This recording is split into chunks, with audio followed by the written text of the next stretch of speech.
My name's Emily Bruns. I'm an assistant professor of biology at the University of Maryland. The focus of my research is what disease is doing in natural populations and how disease is affecting how host populations evolve and change over time.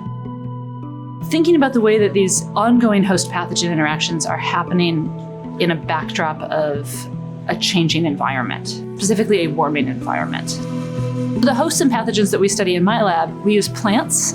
We actually study a weed called Silene vulgaris, a fungal pathogen that has a great name. It's called anther smut disease, and it causes a sterilizing disease of the plants. And so we use this as a model system in my lab to understand disease dynamics, and it's very easy to understand how much disease there is and how it's changing over time.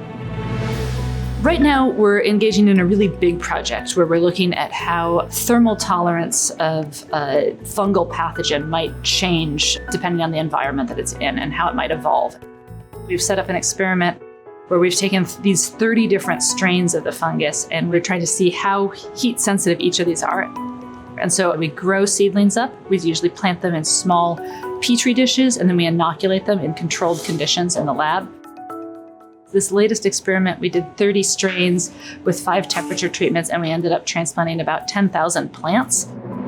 Every plant has a unique code, and it gets scanned, and then it gets categorized as either diseased or healthy. And if they can manage with the heat better and cure at a higher temperature, that's really important because it implies that this is a trait that could evolve through natural selection. And over time, as the temperature continues to increase, the disease may be able to continue to increase its tolerance. We're really excited to do this.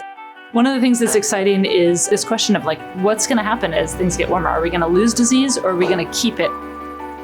Disease impacts all kinds of aspects. So it's not just wild plants, but it's also agricultural plants. There's human disease interactions that are also changing with temperature. And so we're interested in trying to understand how that changing climate is going to affect disease now and into the future.